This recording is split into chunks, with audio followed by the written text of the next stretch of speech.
रामायण काल का वो पक्षी जिसने बिना पंखों के भी लंका फतेह करने की राह दिखाई, और एक ऋषि जिसके एक वरदान ने रामायण का इतिहास बदल दिया।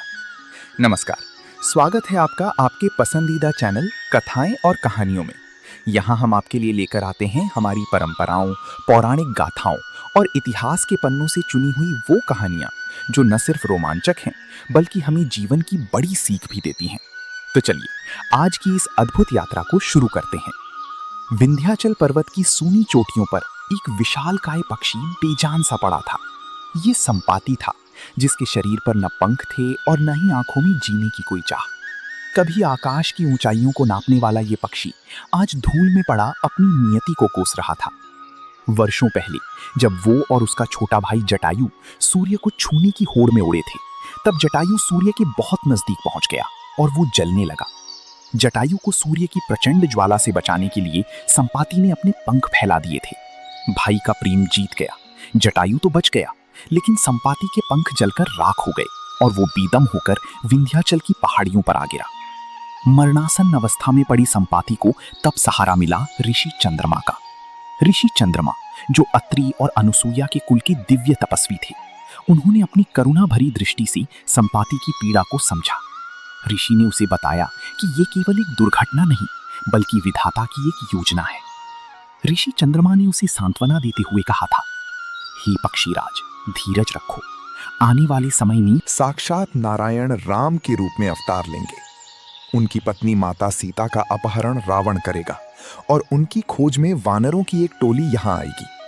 उस क्षण तुम्हारी दिव्य दृष्टि राम काज के काम आएगी। जब तुम उन्हें सीता का पता बताओगे, तभी तुम्हारे शरीर पर फिर से पंख उगेंगे। सदियों बीत गईं और फिर वो दिन आया जब हनुमान, अंगद और जामवंत की वानर सेना हताश होकर समुद्र तट पर बैठी थी। वे निराश थे क्योंकि माता सीता का कहीं पता नहीं चल रहा था। वानर हताशा में प्रभु राम के गुणगान और जटायु के बलिदान की चर्चा कर रहे थे।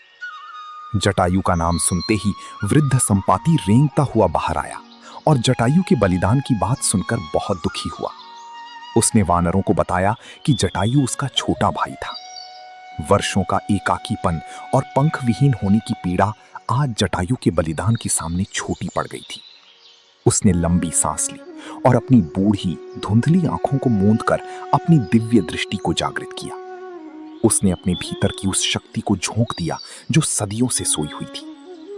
धीरे धीरे उसकी चेतना समुद्र की लहरों को पार करती हुई सैकड़ों योजन दूर निकल गई।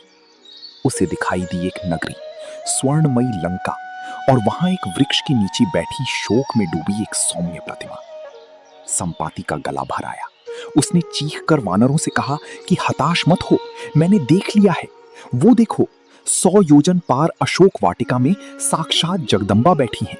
वे जीवित हैं और तुम्हारी प्रतीक्षा कर रही हैं। ये सुनते ही वानरों के मुरझाए चेहरों पर ऐसी चमक आई जैसे बुझते दीपकों को घी मिल गया हो। संपाति के इस सुराग ने वानर सेना में प्राण फूंक दिए। जैसे ही संपाति ने माता सीता का पता बताया और ऋषि चंद्रमा की उस प्राचीन भविष्यवाणी को याद किया, एक चमत्कार हुआ।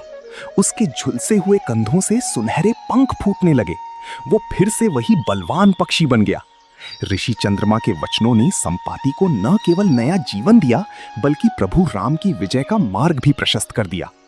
तो दोस्तों, ये थी कहानी संपाति के धैर्य और ऋषि चंद्रमा के अटूट विश्वास की। ये कहानी हमें सिखाती है कि चाहे वक्त कितना भी कठिन क्यों ना हो, अगर हमारे इरादे नेक हैं और हम सही समय का इंतजार करें तो खोई हुई शक्ति भी वापस मिल जाती है। अगर आपको आज की ये कहानी पसंद आई हो तो वीडियो को लाइक करें और अपने मित्रों के साथ शेयर करना न भूलें। ऐसी ही और भी पौराणिक और प्रेरणादायक कहानियों के लिए सब्सक्राइब करें हमारी चैनल कथाएं और कहानियों को। अपने विचार हमें कमेंट बॉक्स में जरूर बताएं। मिलते हैं अगली कहानी के साथ। तब तक के लिए नमस्कार।